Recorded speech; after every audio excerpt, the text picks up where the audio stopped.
Assalamualaikum, it's me Usratul Jannat and you are watching our YouTube channel global literature. तो आज जो हमारा टॉपिक है वो है माय लास्ट स्टिचेस के थीम्स। तो सबसे पहले जो थीम है वो है ऑब्जेक्टिफिकेशन ऑफ वुमेन। ऑब्जेक्टिफिकेशन का मतलब ऑब्जेक्ट समझना किसी चीज़ को, औरत को एक ऑब्जेक्ट की तरह, एक चीज़ की तरह ट्रीट करना rather than a human being, जिसके अपने इंटरेस्ट होते हैं, जिसके अपने थॉट्स होते हैं, जिसके अपने नज़रियात होते हैं, जिसकी एक पर्सनल लाइफ होती है। इस तरह नहीं समझना, एक चीज़ की तरह उसको ट्रीट करना। अब होता क्या है कि वो एक गेस्ट के सामने एक पेंटिंग अपनी शो कर रहा होता है, और जब वो कहता है कि मेरी जो डचेस थी वो हर छोटी छोटी चीज़ से खुश हो जाती थी, मैं उसे 900 ईयर्स ओल्ड अपना एक गिफ्ट देता या कोई उसे चेरी ट्री का एक कोई ब्रांच दे देता तो उससे भी खुश हो जाती थी, कोई उससे थैंकफुल होता था तो उससे भी खुश हो जाती थी। तो वो कहते हैं वो अनफेथफुल थी मेरे साथ, मतलब हर किसी को स्माइल क्यों करती थी, सिर्फ मुझे स्माइल करना चाहिए था। तो वो सबके सामने उसकी अनफेथफुल और फेलिटी ऑफ वुमेन को शो करता है, उसकी पेंटिंग जब दिखाता है। अब जब वो छोटी-छोटी चीज़ों पर खुश हो जाता था, लेकिन ड्यूक की नेचर जो थी वो पॉसेसिव थी। वो कहता था जो चीज़ भी है मेरे लिए बने-सवरे, मुझे स्माइल करे, मुझे इम्पोर्टेंस दे, हर किसी को बराबर नहीं समझे।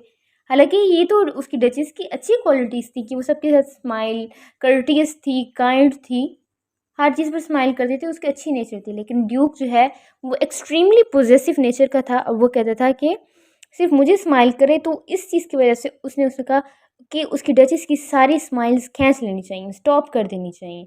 मतलब उसने ऑर्डर दे दिया था कि उसकी डचेस को मार दिया जाए, ठीक है? तो वो ये प्रेफ़र करता था कि वो एक ह्यूमन बीइंग के तौर पर ना रहे, बल्कि एक पेंटिंग के तौर पर पूरी ज़िंदगी उसके पास रहे। उसे ये पसंद नहीं था कि एक वुमन हो और उसको राइट्स हासिल हों, उसे ये चीज़ पसंद नहीं थी। उसे वुमन की इंडिपेंडेंस अच्छी नहीं लग रही थी, उसे ये पसंद था कि उसे पेंटिंग के तौर पर अपने पास पूरी ज़िंदगी के लिए रख लिया जाए। वो समझता था women are objects to be controlled, कि औरतें जो हैं कंट्रोल करने की होती हैं, एक पोजेशन के तौर पर होती हैं, ठीक है? एक चीज़ों की तरह उसको समझा जाता था। और अगर विक्टोरियन एज को देखें तो तब भी विमेन को उनके राइट्स हासिल नहीं थे।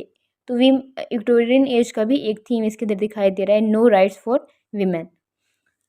अब अब उसने मतलब 16 लाइन्स के अंदर 3 टाइम्स फ्रैप एंड डॉल्फ, जो कि उसकी पेंटिंग का आर्टिस्ट था, उसका नाम लिया फ्रैप एंड डॉल्फ। वो अब मतलब जो पेंटिंग थी इंतहाई खूबसूरत बनी हुई थी, लेकिन वो इस चीज़ को कहना चाहता था कि फ्रैप एंड डॉल्फ का ये कमाल है कि उसने इतनी खूबसूरत पेंटिंग बना दी है। वो अब उसने जो आर्ट का पीस रखा हुआ है, वो पेंटिंग के लिए रखा हुआ है, वो testament of our her love, his love, अपनी मोहब्बत की याद में नहीं रखी हुई वो पेंटिंग, उसने एक आर्ट पीस के तौर पर अपने पास रखी हुई है। मतलब उसे विमेन से, उसकी लास्ट डचेस से उसे कोई परवाह नहीं है कि एक यादगार के तौर पर उसके पास रह जाए, नहीं।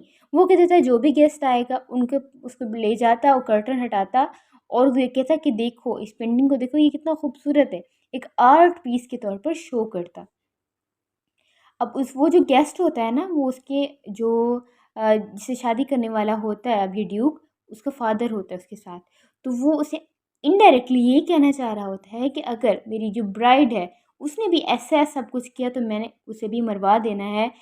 अब वो जब पेंटिंग दिखाता है तो उसके अंदर ना उसकी लास्ट स्टेज स्माइल कर रही होती है, वो एक इंडिपेंडेंट के तौर पर हैप्पी वुमेन लग रही होती है। तो वो ना उसके लिए चीज़ अनफॉरगिवेबल होती है, वो कहता है इससे ना ऐसा होना चाहिए कि जैसे मैंने इसे कंट्रोल कर रखा हो, जैसे मैंने इसे पोजेस किया हुआ हो, ठीक है? इसके हालाँकि ये एक इंडिपेंडेंट पर्सन की स्माइल करती हुई तस्वीर है, और ये चीज़ें मेरे लिए नाकाबिले बर्दाश्त है। तो पहला थीम हमने जो पढ़ा वो है ऑब्जेक्टिफिकेशन ऑफ वुमेन, औरतों को ऑब्जेक्ट की तरह समझना, चीज़ों की तरह समझना। इसका जो दूसरा थीम है वो है सोशल स्टेटस, आर्ट एंड एलिटिज़्म। आपने देखा होगा कि इसके अंदर ना कोई मॉरल वर्थ नहीं थी ड्यूक के अंदर। वो सिर्फ़ और सिर्फ़ अपनी पावर को शो करना चाहता था, अपनी वेल्थ को शो करना चाहता था। जो भी गेस्ट आता था वो जाता था, पेंटिंग दिखाता था, उसके घर के अंदर और भी पेंटिंग्स थी। ये पेंटिंग दिखाता था, उस पेंटिंग के थ्रू थ्रू वो कहता था कि इसे फ्रा पेंडोल्फ ने बनाया है। मतलब अपनी पावर को शो करना चाहता है, अपनी वेल्थ को शो करना चाहता है। और ये शो करना चाहता है कि उसने जो काम करा है ना, फ्रा पेंडोल्फ मतलब फ़ेमस आर्टिस्ट है, उससे काम करवाया है।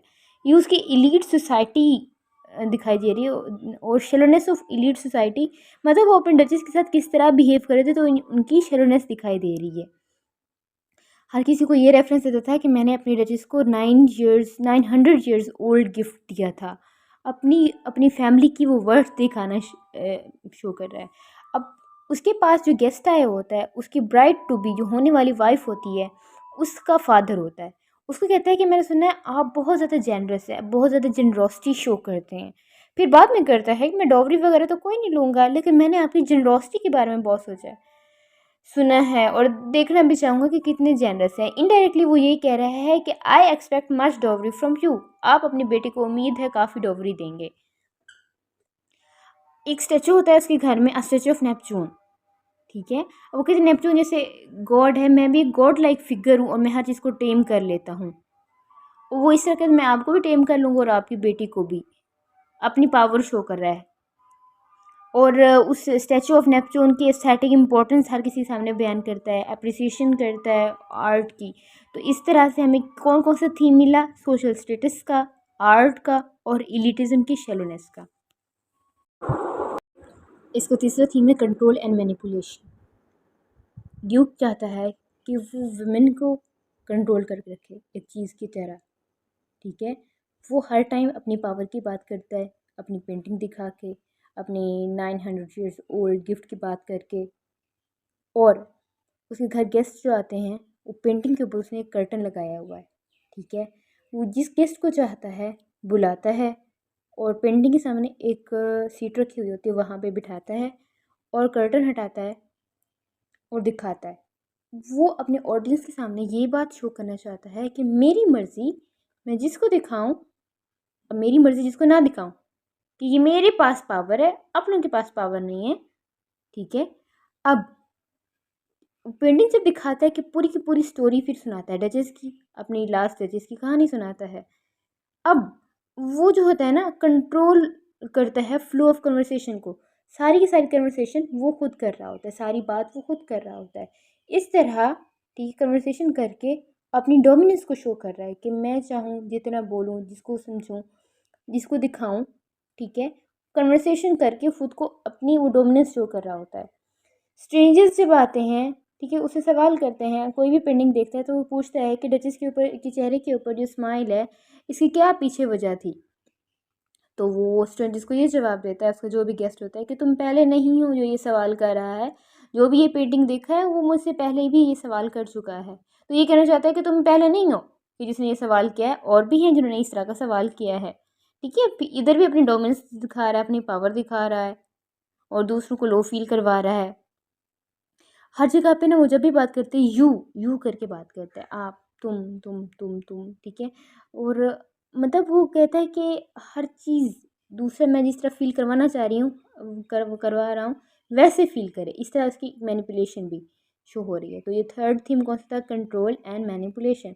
आई होप आप लोगों को ये तीनों थीम समझ आ गए होंगे। अगर आपको समझ आ गए तो वीडियो को लाइक कर दें, चैनल को सब्सक्राइब कर दें। Thank you for listening, stay tuned, will meet you in the next video. Thank you for listening.